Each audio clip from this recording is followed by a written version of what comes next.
So glad you're joining us this morning. Really glad to see some of you back. I recognize some of the names from past webinars and I see some new names. So thank you for making the time and prioritizing this. I really enjoy having the opportunity to add value to your careers and your jobs. And, you know, I guess with everything going on in the world, having the opportunity to empower people to be more successful in their career and confidence is something that I'm quite passionate about. There's three things I want to stress before we get started. Number one, limit your distractions, put your phone away, shut down your email. I just think if you're going to invest the time and be present for these 30 minutes, set yourself up for success. And the other thing is, a lot of people, when we do these in person, take notes and are really actively listening. And the notes are wonderful. But the one thing you have to remember is that when you're taking those notes, you got to figure out how you're going to apply what you learned. Address shifting priorities. You know, one of the challenges with follow-up and re-engagement is when you don't hear from a prospect or a client, there's a tendency to put that on yourself and think you've done something wrong. So let's get into it. Next slide. And we're going to talk about information retention. And the reason why I bring this up is because this is the foundational aspect of follow-up and re-engagement. That when you present information to someone, such as I'm doing today, that within 10 minutes after this presentation ends today, you will typically only retain 10% of what I've taught you in this 30 minutes. And so I always go on the premise when I'm having a conversation with a prospect or a client that I assume they're not going to remember most of what we're talking about. So I always give them a tool, a resource, an email script or template to really highlight the key things that came out of the discussion, especially when there's other decision makers in play. Now, I don't know if you're familiar with these stats, but basically the average person absorbs in a day 3,000 messages, 100,000 words of text, and 100 emails at minimum per day. And why those stats are compelling beyond the obvious is because if your message isn't engaging, if when you're follow up and trying to re-engage prospects and clients, your message, your strategy, your approach doesn't stand out, then you're not going to get the response. So let's get right back into this. We're talking about touch points. And I was mentioning that this is one of my biggest pet peeves about sales and marketing is that you hear things like marketing people will tell you, you need to touch someone 7 times for them to get a response. And they talk about the different ways to connect with people. As you can see on this slide, we talk about phone and email and text and thank you notes and social media and all the different things. And here's what bugs me. What bugs me is that it's a really incomplete message because what it really comes down to is you can touch someone 7 times, you could touch someone 7 different ways. But what matters is the way you're touching them, is it engaging and catching their attention? And so one of the most obvious things that I see salespeople do a poor job of is they don't read their own emails. You know, you send an email off to somebody and ask yourself before you send it, is that interesting? Does that stand out? Is that going to get someone to respond to me and follow up with me? And just to get a baseline, part of touch points is really understanding what I would call basic analytics. And what I'm talking about are things like opens and how many people do you contact? If you send 100 emails to someone, and I don't care if they're not cold emails, I'm not just focusing on cold.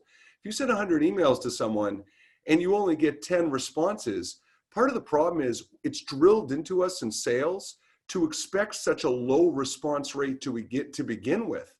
And it reminds me of something my father once told me when I was a kid. He said, we should all be baseball players that could succeed 30% of the time and be famous. And so that's the challenge. We've already built in such a low expectation for follow-up and re-engagement that I think we've stopped looking at how effective our communications are because we're expecting such bad results to begin with. So that's a really important thing to take away. If I'm going to invite every single person on this webinar today, from an email perspective, if you're not sure that the emails you send are engaging, I will, as a favor to everybody on this webinar today, send me a sample email that you write, and I'll send you back some feedback about it. And I'll tell you what's good about it, what would need to change about it. But that's a really important thing, is being able to self-assess and using analytics where you're falling short.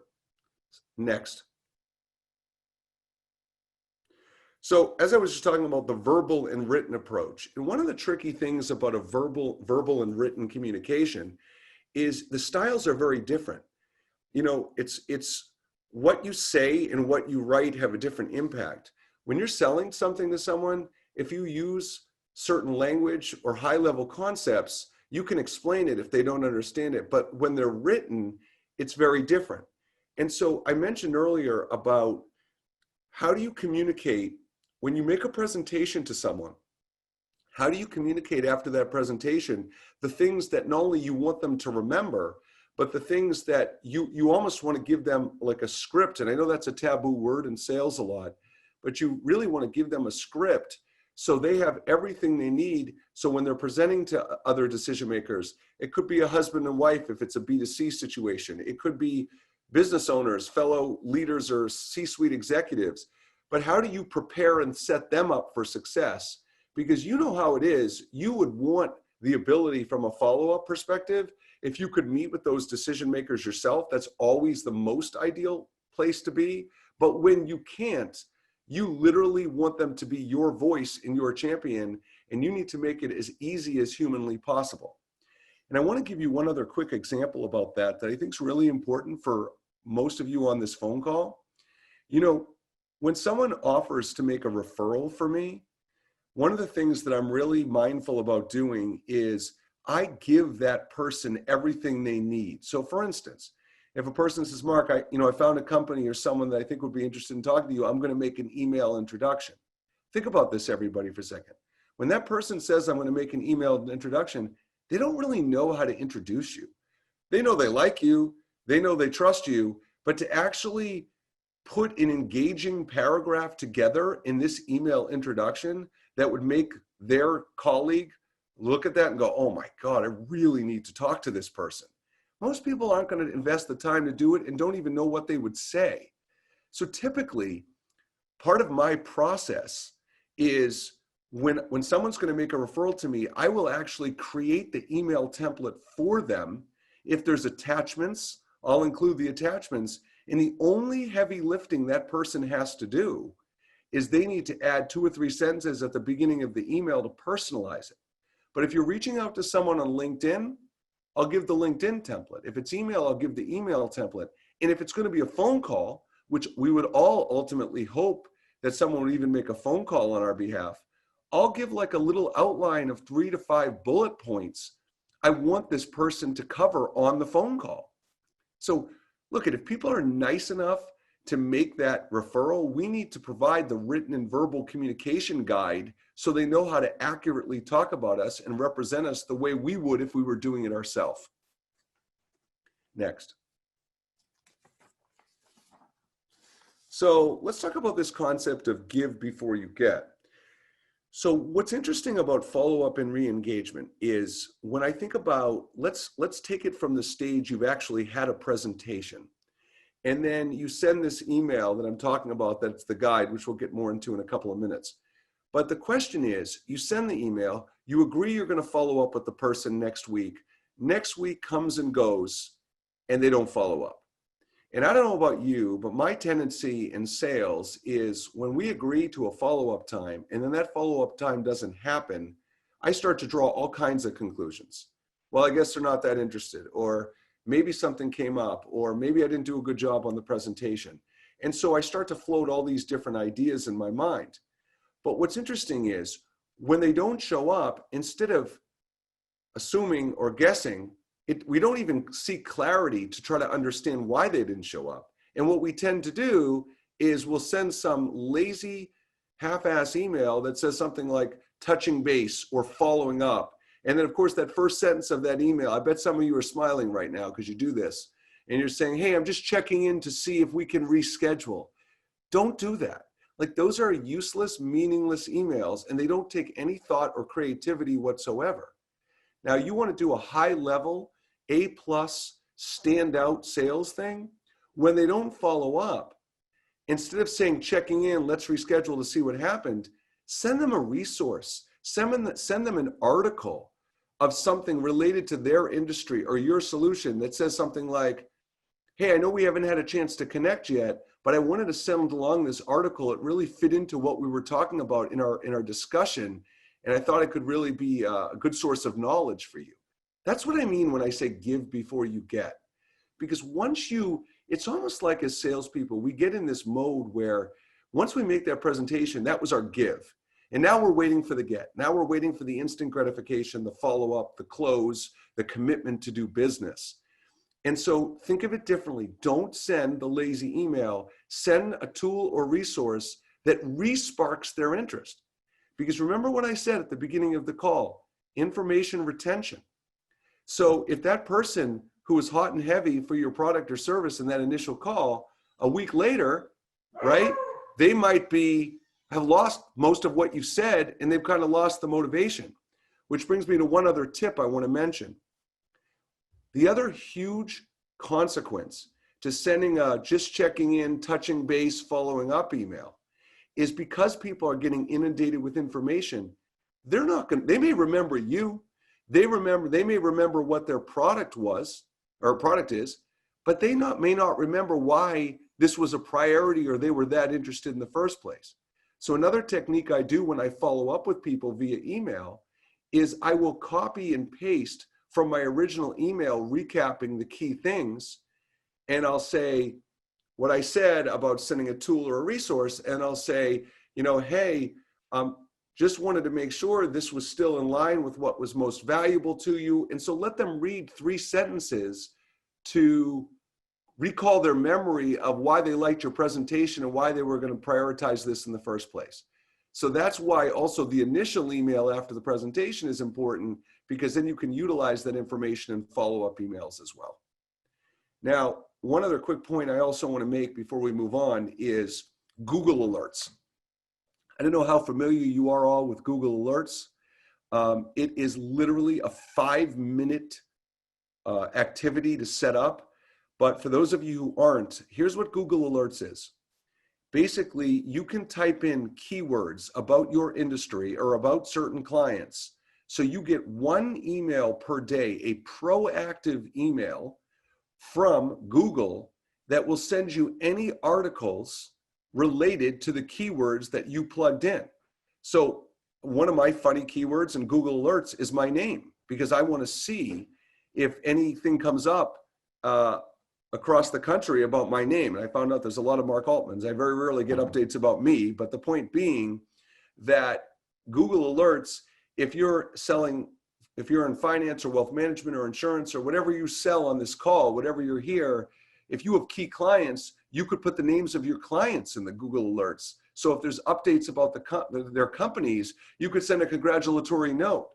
Google Alerts are also important for posting content on social media.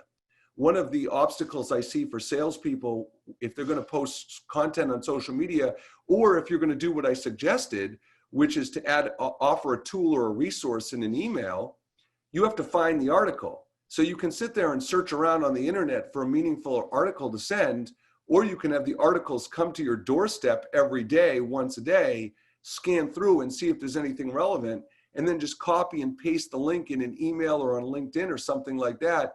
So it looks like you're going to keep people on top of mind. So please, I strongly encourage you to utilize Google Alerts. It's very easy to set up. And if you have any questions, you're certainly welcome to reach out to me about keywords and I can make some suggestions. Okay, next. Elephant in the room. So I mentioned earlier, we talked about why people don't respond. And one of the things that I've been talking about on this call about why people don't respond is priorities have shifted. Your point person may have changed. There could be changes in leadership. But one of the things I want you to be aware of is one of the main reasons people don't respond is I actually think they don't respect salespeople. And when it comes to ghosting, this term ghosting, what's funny to me is we see ghosting take place a lot in our society. We see it with interviews, employers and employees. As a matter of fact, we're seeing it more on the other side now because the unemployment rate is so low. So we're seeing a lot of candidates ghost companies now. The tide has turned.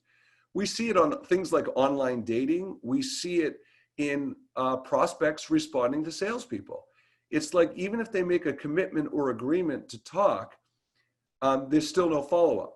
So the reason why I bring that up is, and I've mentioned this on previous webinars from time to time, what I like to do as a salesperson to prevent ghosting is I like to create a culture where it's okay to be told no.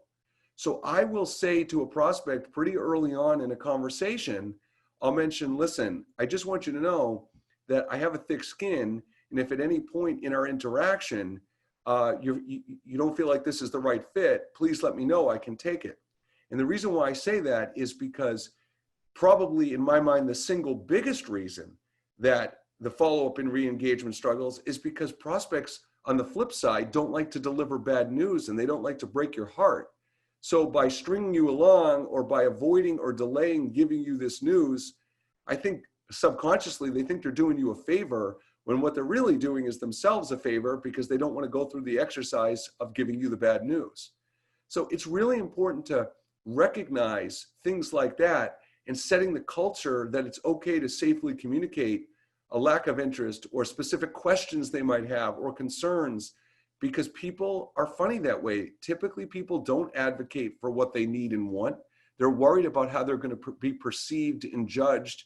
And that's why so much of effective sales revolves around emotional intelligence, because it's your ability to read and understand people and what fears get in the way of them making decisions and wanting to follow up and re-engage. Next. All right. So here are the things that I really see happen. You misjudge, don't have an urgent need to buy. Here, you guys can read. Here are the three things that are most common. And what I wanted to do today, and we don't have a lot of time, so I'm just going to kind of fast forward through this. I want you to think about for a minute, based on what you've heard today, what your first sentence or two, so take like 30 seconds to a minute. Think for yourself, when I don't get followed up with, when I don't get responded to, what is my strategy? What is my approach? What does that first sentence look like in an email? And what I'm going to do is I want to give you guys deliverables. So I'm going to give you guys some suggestions that you can use. And if you want these, if you can't write them down fast enough and you want them, you can certainly email me after. But ultimately, what would you say? What's your approach? What's your strategy? So one of them is that I would use is I would say, you know, I was speaking to my boss and telling him about what we discussed as a solution for blank, and we came up with an idea that I wanted to run by you. So what's key about that suggestion is it's very important to tease, right? A lot of times when we're talking and we have so much to tell people, we want to regurgitate it all at that one conversation or one sitting. The problem with that mindset is we don't leave people wanting more. And so this is an approach when you kind of tease someone and they think they knew everything they need to know from your presentation, you answered all their questions, you identified all the strategy and the approach, and all of a sudden you've been thinking about them, you've been thinking about the solution, and you have a new idea you wanted to share. It's a really powerful and successful technique I've used and taught over the years. And what's funny about it is a lot of people will say to me, well, what if I don't have a new idea? And I say, well, come up with one then, because it'll work. Another approach is, which is very similar, is I forgot to share something with you during the presentation that would be valuable to know and share with the others. So now you're kind of pulling on the heartstrings of they want to be set up for success when they communicate their due diligence and information they've gleaned to the other decision makers. So that's why that's really powerful, because you're making them realize, oh, if there's something else I need, I better get on the phone and talk to them. You could do something as simple as, hi, I had one last question. Do you have 5 minutes to jump on the phone? A very powerful technique for follow-up and re-engagement is giving someone a light at the end of the tunnel. And so, you know, people are so protective of their time. It's such a commodity. So in that email, when you say, not just, I have one last question, can we set up a time to talk? You say, I have one last question, can you jump on the phone for 5 minutes? Can you all see the difference in that? Because that's a light at the end of the tunnel. Now it's like, okay, well, if this is only going to take 5 minutes, then maybe I'd be open to it. So that's a third approach. And then the fourth one is, I know we had agreed to talk midweek and hadn't heard from you, so wanted to see Not if we could reschedule, not if we could make another appointment. I wanted to see if your timeline had changed and to schedule a follow-up. So now you're kind of putting out there, you're planting a seed that is the reason why they didn't follow up because something has changed, or are we just going to go right to the follow-up and not really try to glean and understand that answer? So those are 4 different approaches you can take that will motivate and influence people's willingness to follow up, and they're light years better than just checking in or, can we reschedule? And by the way, the 5th one again is to provide a resource or tool like I suggested a few minutes ago. Next, please. So let's talk about a missed appointment. I mean, this perfectly builds on the heels of what I've just talking about. And I'm going to go, if it's okay with everybody, I'm going to go another 5 to 10 minutes because I know we had the connection issues and I want to get a few more things in. So if you're okay to make a few more minutes, I'm happy to stay on. So from a missed appointment perspective, here's the thing. When someone cancels an appointment on me or can't make an appointment, my initial instinct isn't, even though for most salespeople, it's to immediately call back and say, let's reschedule. My initial instinct is, why did this appointment get missed? And I want to take it from a very simple concept of choices and time. So I don't know about you guys, but for the most part, I can say in my life, when I have an appointment with someone, I make the appointment. Now, things come up. For all of us, things come up. But for the most part, if you really want to make an appointment, if you really want to talk to someone and you've set up a time to do it, you'll make it happen. So why I say that is because what occurs to me when someone misses an appointment is, I wonder what's going on. Is it as simple as something came up and they got sidetracked and another meeting ran late? It could be. But my message on this is to not assume it. So I'm more likely, if someone misses an appointment, I'm more likely to give them a call and not just send an email back and say, hey, no problem, things happen. We can reschedule and just want to make sure, nothing's changed from a priority, from a timeline, from a goals perspective. And it's really a beautiful way to ask an open-ended question to kind of capture if something is going on inside their head. It's a win either way, because if their response is, oh, no, not at all, I'm very excited to talk to you again, let's reschedule, then you got the clarity. But if they start sharing things that are on their mind, not only will you get the clarity of what additional details are going on, but you also may avoid being strung along for months and months and months, because this is something they may not ever tell you if you don't ask, and you might eventually get a second missed appointment or more delays. So it's really important that you don't just pigeonhole a missed appointment to be an accident or an oversight, that look deeper, look why it could be a shift in priority. Okay, next. I should go one more, please. All right. So let's talk about, the last 5 minutes, I just want to talk about a couple of other quick concepts. I want to talk about fears, the decision-making fears that cause prospects to also not follow up and re-engage. The running joke is, right, that people have a fear of commitment, and personally and professionally. Now, what's interesting about the fear of commitment is one of the strategies that I use, not necessarily with the prospect, but when I'm trying to, I do a lot of work around teaching leadership. And when I'm trying to do performance management or performance improvement, one of the things I ask people if I'm seeking a habit change or a behavior change is I'll actually ask them, will you commit to this change? Because I want to hear them say commit, because usually when people use the word commit, it actually, statistically, it influences a higher percentage of follow through. So look, here's the different things, right? People could have a fear of commitment. They could have a fear of the implementation time, depending on what your product or service is. It could be a fear of the annoying process of getting alignment for everybody to agree on the process. It could be a fear around money, repeating past mistakes when choosing vendors and not having a lot of confidence in yourself. There's just a dozen things that can get in the way. So the message I want you to take before we get to the last point here is this. I want you to make sure you get to the root cause of what's going on. And when you get to that point where people are not following up and re-engaging, depending on what stage of the sales process you're at, you've got to find out what's really going on. Salespeople always like to blame money and budget as the primary reason. It's usually not that. I don't care what you say. It's typically almost never that. And it's typically that you haven't established enough value, or you haven't uncovered what the real fears are in moving forward with you or your product or your company. And think about what I just said there. 3 things, 3 obstacles you have to come. They have to like and trust you. They have to like and trust your company, which is different, right? And they have to like and trust your product or service. So you've got 3 levels of likability and trust and confidence to overcome. That's a lot. So the fears could revolve around any of those 3 buckets. Okay, next. All right. So habits. So I'm gonna end today, and then we're gonna fast forward to a couple of final slides. We're gonna end today with habits.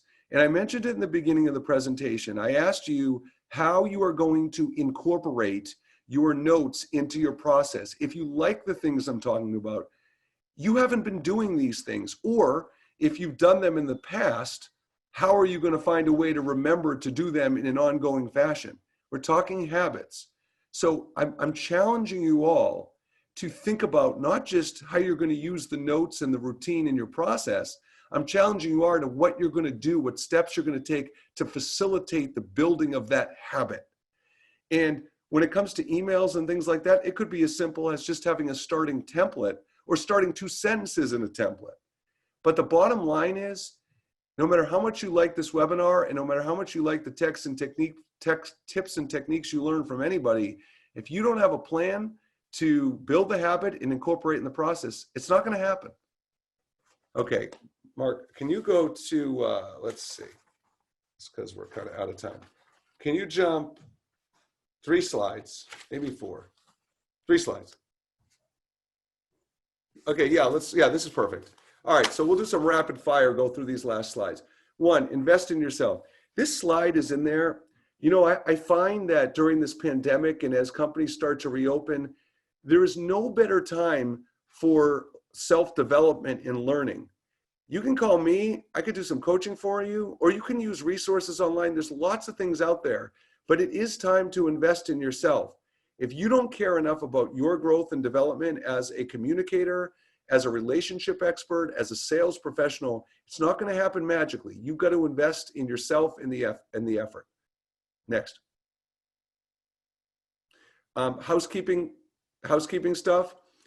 These are 2 workshops coming up. June 16th, I'm doing a full workshop on emotional intelligence, adapting to organizational change and growth. And then NAFA on June 24th is also, again, providing another workshop called Growing Your Sphere of Influence. And it's great for entrepreneurs, salespeople, small business owners. So just a couple of upcoming workshops. Next.